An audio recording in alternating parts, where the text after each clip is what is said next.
नमस्कार, बहुत बहुत स्वागत आप सबका कार्यक्रम हमारे पद्म में। आपके साथ मैं हूं ममता चोपड़ा।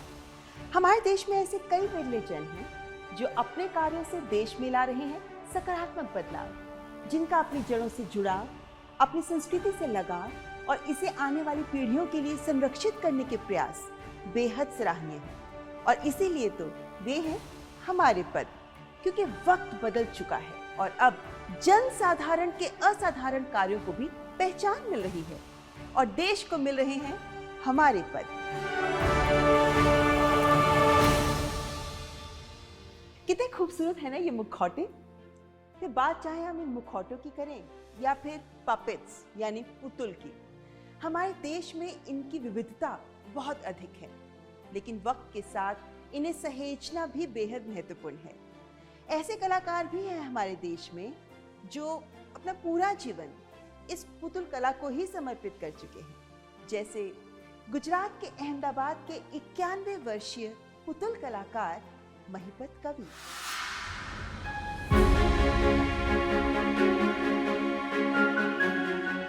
कठपुतली के उस्ताद महिपत कवि लगभग 1960 से कठपुतली नाट्य कला को समर्पित हैं। 1975 में अहमदाबाद में पपेट्स एंड प्लेस ग्रुप की स्थापना की। 100 से अधिक कठपुतली नाटक लिखे जिनका देश विदेश में मंचन किया और कितने ही पपेट प्रेमियों को निस्वार्थ भाव से इस कला में प्रशिक्षण भी दिया। पपेट क्या है?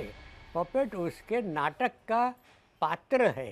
कई देशों का प्रवास किए और वहाँ रामायण और कृष्ण लीला बताई कि जिससे जीने का ढंग उनको लोगों को पता चले। विदेशों में भी पपेट तो है, पर हमारे जो ट्रेडिशनल पपेट है वैसे उनके पास ट्रेडिशन नहीं है। महिपत जी ने पुतुल कला को जन जागरूकता का अहम माध्यम बनाया। अपने पुतुल नाटकों के माध्यम से परिवार नियोजन, HIV/AIDS, पर्यावरण आदि विषयों पर कठपुतली फिल्मों और विभिन्न टेलीविजन कठपुतली धारावाहिकों का भी आयोजन किया। भारत के हर एक राज्य में अपना अपना एक पपेट शो होता है, उनका ट्रेडिशनल है। अब उसका उद्धार करने की ज़रूरत आ पड़ी है, क्योंकि इनको दिखा करके हम बच्चों के संस्कार को सुधार सकते हैं। 1970 से 76 में मैं अहमदाबाद में था, नेशनल इंस्टीट्यूट ऑफ डिज़ाइन, और शाम को Darpana academy of performing arts में पपेट सेक्शन था। यहाँ कवि जी भी काम कर रहे थे दर्पणा में मेहरबेन के साथ, और Mahipat ji and his wife Lilaben were very instrumental in music, craft, costume, और ये चीज़ I think this is what is the gift that Mahipat ji has given to us modern puppeteers। और इनमें उन्होंने लोक कथा है की है, एपिक्स है, रामायण की भी की है कहानियाँ, और उनकी डिज़ाइन या उनके मटेरियल से जो उनके पास है इससे, तो ही स्पेशल इन दैट।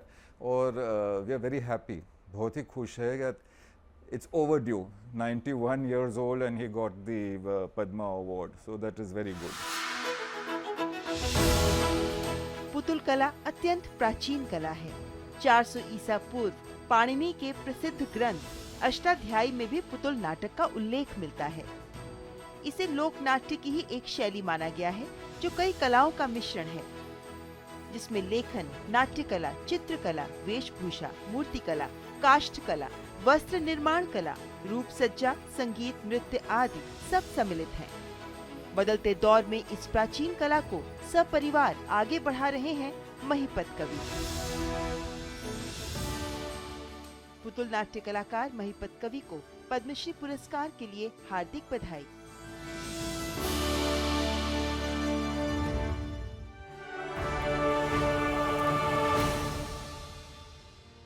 ये है आदिवासी क्षेत्र की खूबसूरत चित्रकला, और इस तरह की आदिवासी चित्रकला आप लोगों को अमूमन आदिवासी क्षेत्रों में, जनजातीय क्षेत्र में घरों की दीवारों पर करती हुई दिख जाती हैं महिलाएं, लेकिन आज इस तरह की चित्रकारी के माध्यम से आदिवासी क्षेत्र की महिलाएं आजीविका भी कमा रही हैं, नाम भी कमा रही हैं और पा रही हैं पद्म पुरस्कार।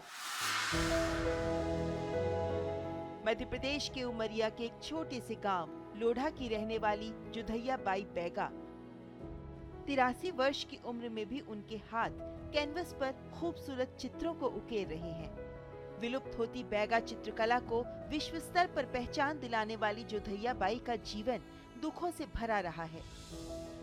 वे 30 वर्ष की थी जब उनके पति की मृत्यु हो गई। मजदूरी कर उपले बेचकर परिवार का पालन पोषण किया। 67 वर्ष की उम्र में चित्रकार आशीष स्वामी ने पेंटिंग के लिए प्रोत्साहित किया और फिर जोधैया बाई ने मुड़कर नहीं देखा। आशीष स्वामी यह जोड़े कि तुमको तकलीफ बहुत है, तुम मेरे यहाँ काम करो। हम बोले कि ये काम नहीं कर पाएंगे हम। गुरु कहीं नहीं, करो गोबर ओबर से मिट्टी से करो, बिगड़ेगा तो बिगड़ेगा, करो नहीं जरूरी नहीं है। फिर करते करते वो हम गोबर लिपाई कराए, सफ़ेद मिट्टी लिपाई कराए। वो हम से फिर कहीं नहीं, अब तो लौकी तुरई में करो। तो लौकी तुरई में करने लगे। लौकी तुरई से करते करते फिर कहाँ कागज देने लगे। हम कहीं नहीं बनेगा, कहीं नहीं, फेंक देंगे फाड़ के, बनाओ बनेगा, ले बेरस ले लियो। बेरस से करने लगे धीरे धीरे। वो करते करते फिर कैनवस दे लगे छोटे छोटे। वो हमसे अब बड़े बड़े आ गए थे। बैगा आदिवासी समुदाय के बीच बैगा चित्रकला की एक पुरानी परंपरा है। बैगा चित्रकला में कल्पना के आधार पर देवी देवताओं, पेड़ पौधे, नदी पहाड़ आदि चित्रों की चित्रकारी की जाती है। जब तक हाथ पाँव मेरा चलता है तो आराम ना चाहिए, तब तो फिर मैं चाहे घर रहूँ कहूँ रहूँ, मेरे को जो काम करता हूँ तो काम में ध्यान रहती। रात में सपना आ जाता, अरे रात में बनाने लगती सपना में। जोधैया बाएगा इज़ ऑल्सो फ्रॉम, जो मध्य प्रदेश से है, और काफ़ी लेट उम्र में उन्होंने पेंटिंग शुरू की है। Again I think Gond area, Madhya Pradesh. और इन्होंने भी, she used to sell wood, cow dung cakes, और आखिरी में when she met one of the senior artists from Bharat कला भवन and शांति निकेतन, उन्होंने उनको influence किया कि आप start painting, and she started painting on floors, rangoli, walls, wood, और आहिस्ते आहिस्ते पेपर और कैनवस। इन सब में एक चीज़ जुड़ी है जो नैरेटिव की बात है। कोई पपेट्स मूव होते हैं, कोई स्टैटिक है, कोई 3 डिमेंशनल है, कोई 2 डिमेंशनल है। और इनमें what is good about these artist कि उन्होंने खुद अपने एरिया की कला को मतलब बाहर निकाला है, एंड दे हैव स्पेशलाइज्ड। आज जोधैया बाई ने इस कला के माध्यम से अपनी अलग पहचान बना ली है।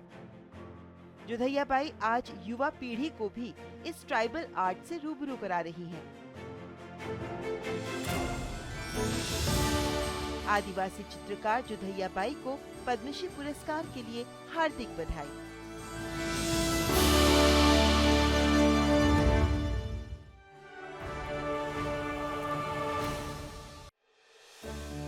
इस तरह के लूम्स पर बनाए जाते हैं बेहतरीन हैंडलूम के उत्पाद। कश्मीर से कन्याकुमारी तक हर प्रदेश की अपनी जीवंत बुनाई कला है, जैसे उड़ीसा की इक्कत, बंगाल की जामदनी, तमिलनाडु की कांचीपुरम इत्यादि। लेकिन कई प्रदेश ऐसे भी हैं जहाँ की पारंपरिक बुनाई कला विलुप्त होने की कगार पर है, जैसे नागालैंड की बुनाई कला, जहाँ निहुनियो सोहिए जैसी महिलाएं इस बुनाई कला को, जो पारंपरिक कला रही है सदियों से, इसे सहेज रही हैं और साथ ही युवाओं को भी इसमें प्रशिक्षण दे रही हैं और अपने इन्हीं प्रयासों के लिए पा रही हैं पद्मश्री का सम्मान। नागालैंड के कोहिमा की प्रसिद्ध बुनकर कारीगर हैं निहुनियो सोहिए, जो द नागालैंड मास्टर वीवर के नाम से प्रसिद्ध हैं। अंगामी समुदाय की निहुनियो ने 4 वर्ष की उम्र में अपनी माँ और मौसी से बुनाई की कला सीखी। 6 साल की उम्र तक वे कपड़े बुन सकती थीं, जो एक बड़ी उपलब्धि थी, क्योंकि बुनाई नागा महिलाओं का एक प्रमुख व्यवसाय माना जाता था।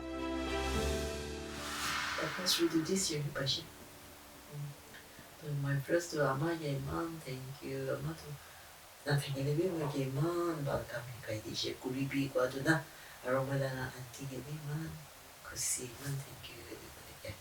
Or this already man be my Moromna. Or a government of India to keep man be Manigi Morom Grida. My do a bit again. Kila manede, second. Kiki facility PCD, Manigi Hikabole training media, a right to border. Teka hikale mo ibi mula scenery is na parje ibi bara kusi lage. अपनी सांस्कृतिक विविधता के लिए मशहूर नागालैंड में बुनाई शुरू से ही काफी प्रचलित है। प्रत्येक नागा महिला से अपेक्षा की जाती है कि उसे कताई और बुनाई की जानकारी हो।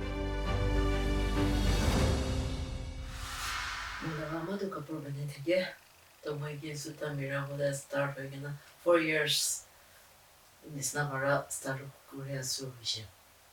To piche de man choto bel benaude hikai jeshe. Mula ba na to itia to lopsal bishe. Naga manu to maiki kambi mota kambi pada mekan forefathers kan traditional naga kapur banakan aromota kan bi parua banakan kiki blacksmith itu kan bi imang so makan managi depend na kuredo hunishe aroma kan bi diki tage lebi itia top to chokra hobi chukri hobi ko monde ne itu kan benabo janile ko na jania time de inu kan benaishe Magana roy tu janile polanis na forefathers kan ku na janige na educated na hege na itu kam bena bole hikishinagi ajigali tu kan tu hikilebi kamnai lebi itu kan jane gulebi sorom itanis na nega babianis na mishe itu kan mo tu bamu tege are itu ki hobi nangor manu hobi bisi puribi MBA puribi PhD puribi IS kurbi hobi bakan traditional lagadu किनेगा बना हो इधर तो सब जानी था कि बोलेंगे new sorry को मुबारक। ये जो हैंडलूम का काम आगे बढ़ा रही हैं ये बहुत ज़रूरी है कि ये जो वहाँ की ट्रेडिशन है जो विमेन काफ़ी सालों से मेरा ख्याल है सेंचुरी से करती आई हैं वो ऐसे ऐसे मशीन के बनते हुए फैब्रिक्स की वजह से ख़त्म होती जा रही थी और ये एक तो अपनी इनकम बढ़ाती है लेडीज की और उनके जो ट्रेडिशनल गारमेंट्स वो पहनती हैं वो भी आगे ही चढ़ते जाएंगे या ये ट्रेडिशन लगी रहेगी। मेरा ख्याल है ये नैरो लूम्स पे ये काम होता है और ये नैरो जो लूम्स हैं वो इंडिया में खास करके कमती होती जा रही है और इसका अपना जो खासियत है उस अपनी डिजाइन्स हैं वो ज्योमेट्रिक्स जो बनाती हैं उसको बढ़ावा देने के लिए बहुत जरूरी है कि अपना जिसको आता है वो अपनी नॉलेज आगे भी दे और बढ़ाए। इनको बहुत बहुत मुबारक ये पद्मश्री के लिए। वक्त के साथ लुप्त हो रही इस पारंपरिक बुनाई कला को सहेजकर युवाओं को प्रशिक्षित कर रही हैं निहुन्यो सोहिए और उनके इन प्रयासों के लिए उन्हें पद्मश्री पुरस्कार से नवाजा जा रहा है। बुनकर कारीगर निहुन्यो सोहिए को पद्मश्री पुरस्कार के लिए हार्दिक बधाई। पद्म पुरस्कार का ये सफर जारी है लेकिन फिलहाल यह वक्त एक ब्रेक का। आप देखते रहे हमारे पद्म। Thank you.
अलग अलग संस्कृतियों में देखें तो लोक साहित्य के माध्यम से या अलग अलग लोक कलाओं के माध्यम से प्रभु की कथा सुनाने की परंपरा रही है, लेकिन आंध्र प्रदेश की हरि कथा अपने आप में बेहद खास है।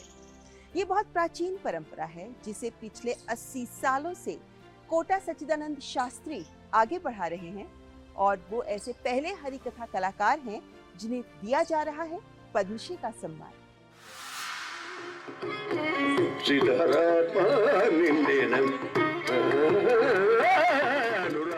प्रसिद्ध हरि कथा कला के कलाकारों में से एक हैं आंध्र प्रदेश के कोटा सच्चिदानंद शास्त्री, जिन्होंने छोटी उम्र में हरि कथा की कला में प्रशिक्षण प्राप्त किया।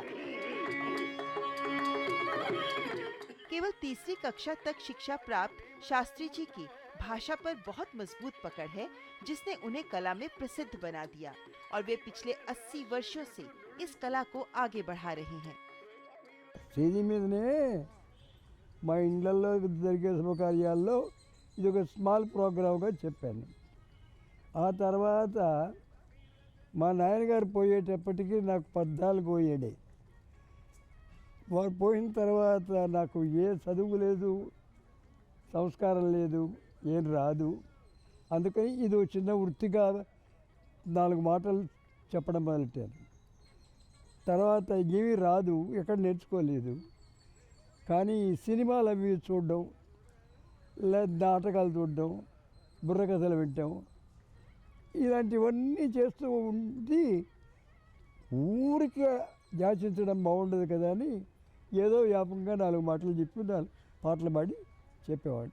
सच्चिदानंद शास्त्री एक हरि कथा आर्टिस्ट है और हरि कथा भी एक नैरेटिव फॉर्म है, एक ड्रामा फॉर्म है, एक स्टोरी टेलिंग फॉर्म है जो कथावाचक है और जो हम सूत्रधार कहते हैं, ये भी पपेट्री से लिंक्ड है।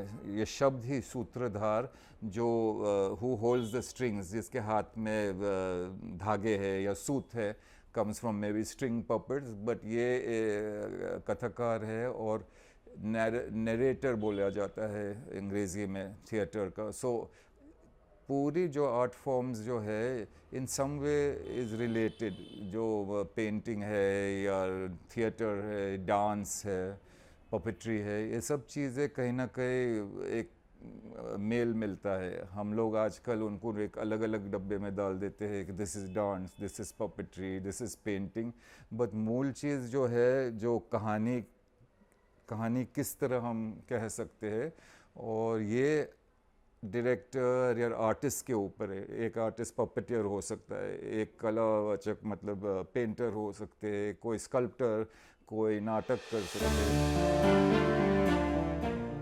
हरिकथा का इतिहास बहुत पुराना है। ऐसा माना जाता है कि महर्षि नारद हरिकथा के आदर्श थे। हरि कथा आंध्र प्रदेश, तेलंगाना, महाराष्ट्र और कर्नाटक में प्रचलित कहानी, कविता, संगीत, नाटक, नृत्य और दर्शन से बना एक कला रूप है।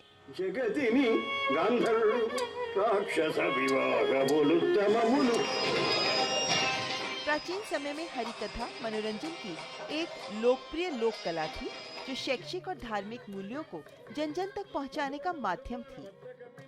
आज इस कला को संरक्षित कर इसे प्रोत्साहित कर रहे हैं कोटा सच्चिदानंद शास्त्री।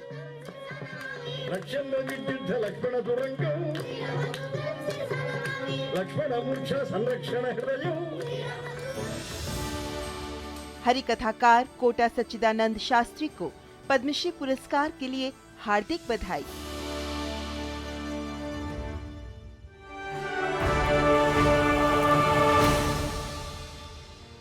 आदिवासी कलाओं के भी कई रंग होते हैं और हर रंग अपने आप में बेहद खास, बेहद चटकीला। ऐसा ही एक रंग है आदिवासी गुड्डे गुड़िया बनाने की कला का रंग, जो प्राचीन परंपरा रही है लेकिन वक्त के साथ विलुप्त हो रही थी।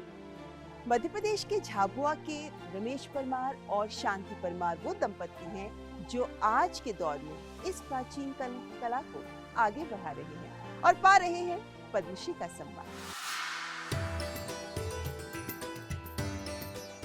रंग बिरंगी पोशाकें पहने गुड्डे गुड़ियां, कहीं सर पर टोकरी उठाए महिला, तो कहीं ढोल बजाता, कंधे पर धनुष बाण थामे पुरुष। हर गुड़िया मानो अपनी अपनी कहानी बताने को उत्सुक।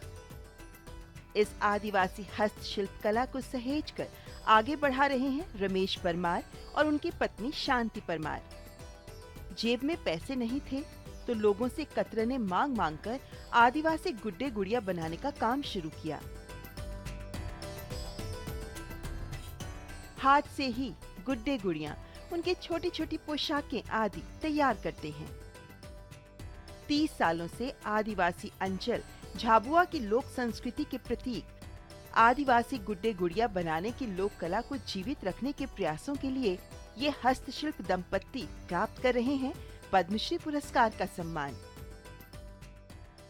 पद्मश्री पुरस्कार मिलने की घोषणा के बाद हमें बहुत अच्छा लग रहा है और हमारे परिवारों में भी अच्छा लग रहा है। मैं अनुसूचित जाति दलित वर्ग से हूँ। झाबुआ जिले की एक परंपरा है आदिवासी गुड़िया निर्माण का। वैसे तो देखा जाए तो 1965 से चल रहा है, लेकिन हम लोग 93 से 30 वर्ष हो गए हैं। 93 में उद्यमिता विकास केंद्र TCPC में वैकेंसी निकली थी कि यहाँ पर आदिवासी गुड़ियाओं का ट्रेनिंग दिया जाना है। तो हमारी पत्नी शांति बाई को 6 माह का आदिवासी गुड़िया ट्रेनिंग दिलवाया। 6 महीने की ट्रेनिंग के बाद हम लगातार आदिवासी गुड़िया का काम करते आ रहे हैं। और उस समय गरीबी हालत के कारण हम कपड़ा ले नहीं पाते थे, तो टेलर लोगों से कतरन ले आते थे, उसमें से बड़े बड़े कपड़े के टुकड़े निकलते थे, उससे भी गुड़िया बनाते थे और पुराने कपड़ों से भी गुड़िया बना देते थे। दशकों से अपनी लगन परिश्रम के बल पर इस कला को जीवंत रखते हुए स्वयं तो आत्मनिर्भर बने ही अन्य लोगों को भी इस कला का प्रशिक्षण देकर स्वावलंबन की राह दिखा रहे हैं। आजीविका के बेहतर अवसर दे रही है ये पारंपरिक कला, जो अब हो रही है लोकल से ग्लोबल।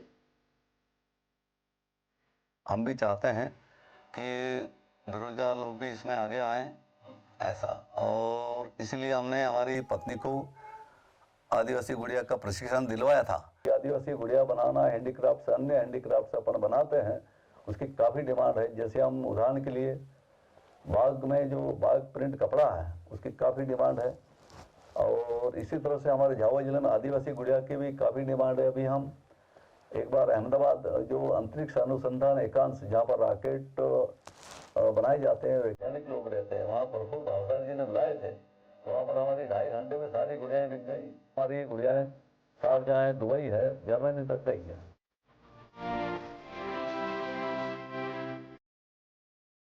इस साल रमेश और शांति परमार जो झाबुआ से है मध्य प्रदेश में, और उनको मिला है Padmashri. The award they have got is on tribal और फोकलोर डॉल्स, एंड ये डॉल्स बहुत ही पॉपुलर हो गए हैं एंड इट इज़ एक इनकम जनरेशन चीज़ हो गई है। वहाँ उन्होंने एक महिला ग्रुप शुरू किया है शायद, और लोकल मटेरियल से, which is important. Main thing is कि to start a group in a small area और इनको इनकम जनरेशन हो रही है महिलाओं को, that is important।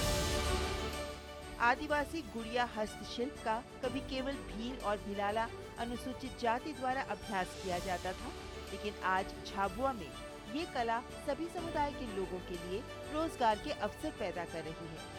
इस आदिवासी गुड़िया को अब जियोग्राफिकल इंडिकेशन यानी GI टैग दिए जाने पर भी विचार किया जा रहा है।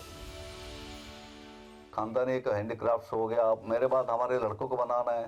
2 लड़के हैं, लड़के की बहुएं हैं, लड़के के लड़के हैं। परिवार के सभी लोग आदिवासी गुड़िया बनाते हैं और हम चाहते हैं कि ये आदिवासी गुड़िया विलुप्त न होना चाहिए।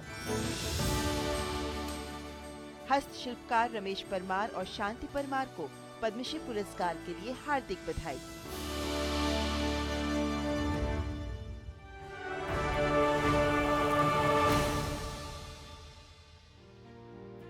हमारी संस्कृति, हमारी परंपराएं, हमारी विरासत, इनकी जिम्मेदारी उठाना, इन्हें आगे बढ़ाना आसान नहीं होता, लेकिन हमारे देश की कितनी ही हस्तियां हैं जो ये कर रही हैं और पा रही हैं पद्मश्री का सम्मान। इस श्रृंखला में हम आगे भी आपको ऐसी ही हस्ती से रूबरू कराते रहेंगे, लेकिन फिलहाल हमारी पूरी टीम को दीजिए इजाजत। नमस्कार।